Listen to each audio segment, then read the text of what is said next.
కానీ ఆశ్చర్యం ఏంటంటే సార్, మీరు శైలజ గారు ఒక కొంతకాలం అవకాశాలు రాలేదన్నారు కదా! ఆ టైంలో ఇంత పెద్ద లెజెండ్, దిగ్గజం బాలు గారు ఇండస్ట్రీలో ఉన్నారు. చాలామందికొచ్చే ప్రశ్నే ఇది. వారొక 2 మాటలు చెప్పేస్తే అయిపోతుంది కదా! ఒక నలుగురికి చెప్తే అని. అది బహుశా వారి ప్రిన్సిపల్స్‌కి వారు ఎవరిని ఎప్పుడు చరణ్ గారినే ఆయన ఎప్పుడు కూడా ఎప్పుడు పాడిచ్చు అని చెప్పారేమో చెప్పరు. చెప్పరు. అలాంటిది సార్‌ని తెలిసిన వాళ్ళందరికీ తెలుసు. కానీ ఈ ప్రశ్న రాక మానదు. వస్తుంది. బట్ ఆయన కూడా ప్రాక్టికాలిటీ కోసం. ఇప్పుడు విచిత్రం ఏంటంటే అమ్మా, ప్రశ్న ఎప్పుడు వస్తూనే ఉంటుంది.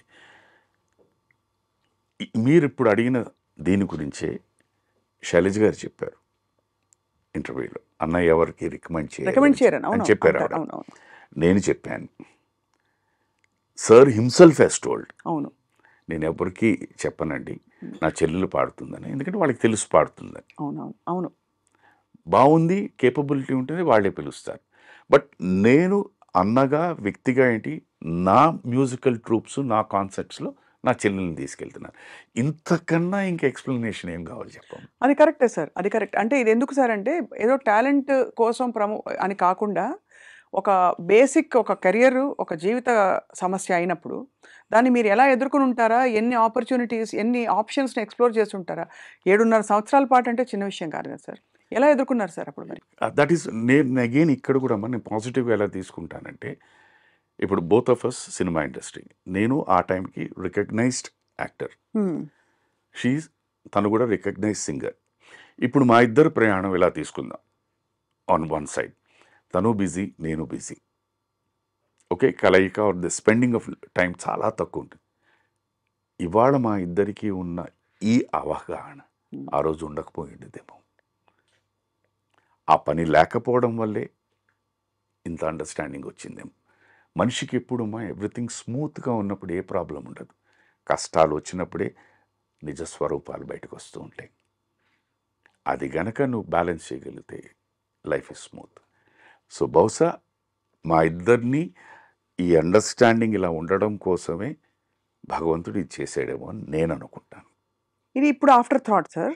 అప్పటి పరిస్థితుల్లో అప్పుడు అంతేనండి. How did you swim through and మీ తర్వాత మీ ద్వారాలు ఎలా తెరుచుకున్నాయి See, మరి? నా బేసిక్గా అప్పుడు ఉన్నప్పుడు ఏవో చిన్న చిన్న వస్తువులు ఉంటాయి కొనుక్కున్నవి.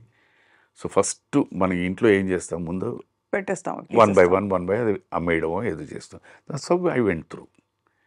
That's how we went through. తర్వాత ఏం చేయాలి అని సరే మళ్ళీ నేను I went to Taj Coromandel.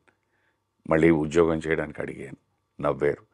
నా క్లాస్మేట్స్ వాళ్ళందరూ చిన్న చిన్న బిజినెస్లు చేస్తూ ఉంటారు, వాళ్ళ దగ్గర అడిగాను. అప్పటికి ఎన్ని సినిమాలు అయిపోయాయి మీవి? అంటే నేను ఎన్ని సినిమాలు అయిపోయాయో అని పక్కన పెట్టండి. I'm talking about a film called Shiva. దాని తర్వాత జరిగింది. ఎక్కడికి వెళ్ళినా కూడా people will talk about only Shiva. నా క్లాస్మేట్స్ వాళ్ళు ఉన్నారు, వాళ్ళు వచ్చిన నువ్వేం చేస్తావురా అని.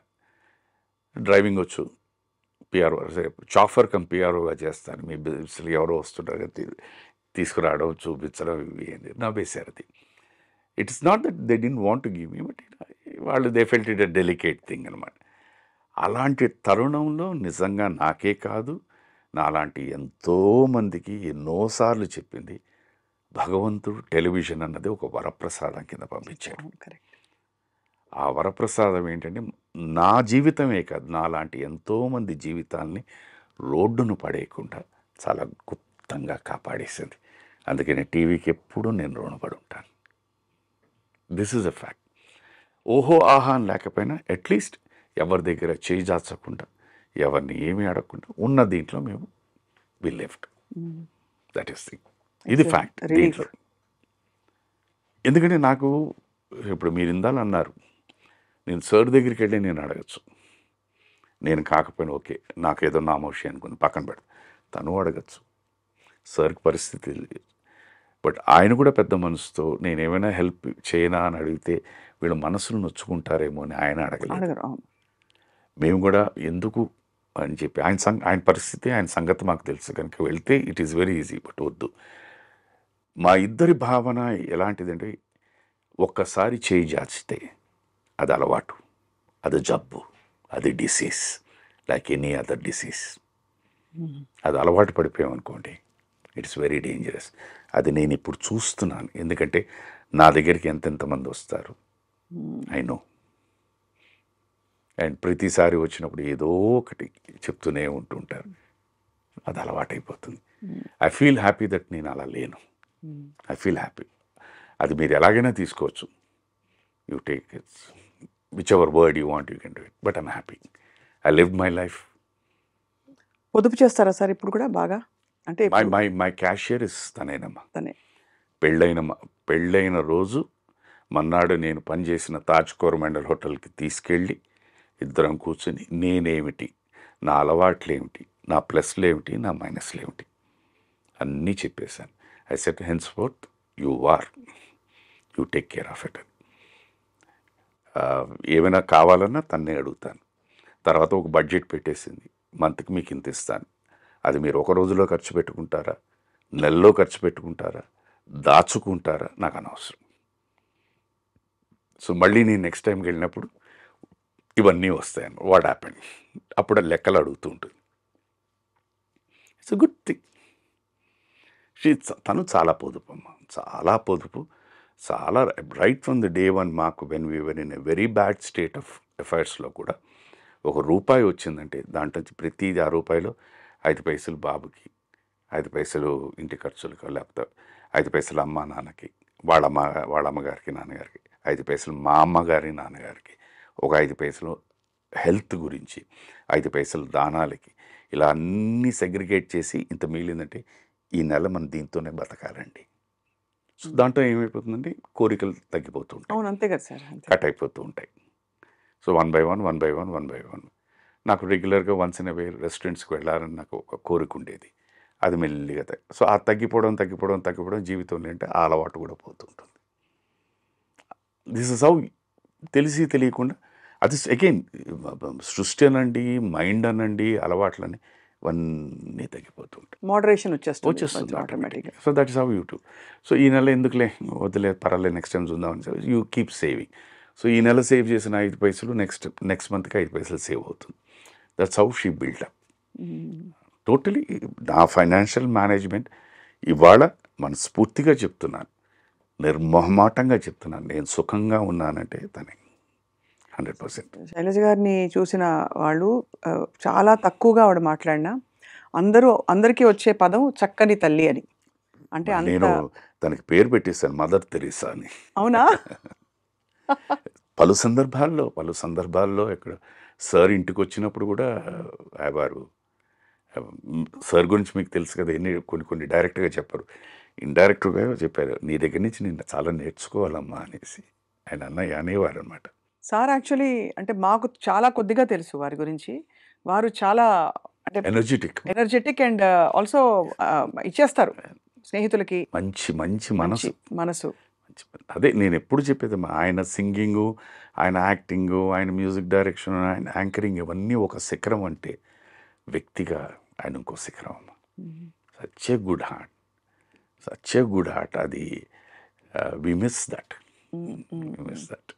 మంచి జ్ఞాపకాలు మీకు ఉండుంటాయి కదా సార్. వండర్ఫుల్ అమ్మా. ఆయనతో నేను నేర్చుకున్నది ఏంటంటే ఎప్పుడూ ఎవరి గురించి చెడుగా మాట్లాడరు. ఎందుకు అని అంటారు అంటే ప్రతి వ్యక్తిలోని ఏదో బలహీనత ఉంటుంది, ఏదో మంచితనం ఉంటుంది.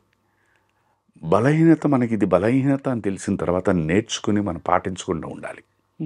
మంచితనం ఉంటే అది నేర్చుకుని పాటించాలి. అది చూద్దామంటారు ఆయన. అంతే, ఎవరైనా మాట్లాడకూడదు. పరిష్కరించుకోవడం ఎలా? పరిష్కరించుకోవడం ఎందుకంటే ఇప్పుడు వాట్ ఈస్ ది పాయింట్? ఇప్పుడు సిస్టమ్నే తీసుకోండి, ఈ శరీర సిస్టమ్ తీసుకుంటే మీరు నెగటివిటీ మాట్లాడుతూ ఉంటే తెలిసి తెలియకుండా మన మైండ్ కరప్ట్ అయిపోతుంది. ఒక ఇన్సిడెంట్ దగ్గర నుంచి ఇంకోటి ఎక్కడెక్కడికి వెళ్ళిపోతుంది. End of the day you're corrupted. ఈ చిప్ కరప్ట్ అయిపోతుంది. అసలు దానికి వైరస్ ఎక్కించకుండా ఉండండి. ఆయన ఈ మాట అన్నారండి, అంతే. ఏమో నేను ఎప్పుడైనా అలా ప్రవర్తిస్తే ఆ మాట అన్నారేమో, అలాగనే ప్రవర్తించానంటే I will correct myself. లేదే వదిలి ఎందుకన్నారో, ఆయన మూడు ఏదో ఉందో అలా that is how used to కట్టి. పాప ఆయన మీద ఎంత పెద్ద అభాండం వచ్చింది. రైల్వే స్టేషన్లో మనుషులను పెట్టి ఎవరైనా సింగర్ అంటే వచ్చి కట్టేసి మళ్ళీ లోపల పంపించేస్తున్నారు అని చెప్పేసి కూడా వచ్చింది. అది ఎంత దారుణం. ఈజ్ ఇట్ ఫీజిబుల్ అమ్మా? ఇవన్నీ ఏంటంటే నిజంగా చెప్తాను అసూయతో వచ్చేవి. 100% నేను చెప్పేది ఈ ఈ మాటలు వచ్చేవి ఏంటంటే ప్రతి ఒక్కడు అనుకుంటాను. నేను అందుకే నేను చెప్పాను కదా, ప్రతి ఒక్కడు మేధావే ఇండస్ట్రీ, ప్రతి ఒక్కడు నా అంత గొప్ప వ్యక్తి లేడు అనుకో, తప్పే లేదు. బట్ ఇంకో వ్యక్తికి అవకాశం వచ్చి నాకు రాకపోయేసరికి ఏంటట అతను అనేది ఈజ్ ప్రూవ్డ్. అవును. You do it. If you're able to do it automatically వస్తుంది. అది చేయం మనం. కరెక్ట్ కదా సార్. సో అంటే ఎవరి గురించి మాట్లాడకూడదు, ఇది మాట్లాడకూడదని కాదు, నెగిటివిటీ వద్దంటారు. నెగిటివిటీ వద్దు. ఇప్పుడు స్వప్న మేడం గురించి మనం మాట్లాడుతున్నాం అనుకోండి, మీ యాంకరింగ్, మీ భాష, మీ మ్యూజిక్ సెన్స్, నాలెడ్జ్, వీటన్నిటి గురించి there are so many beautiful topics to talk. Why take an odd topic? నెగిటివ్గా ఎందుకు మాట్లాడాలి? Is this point which is so wonderful.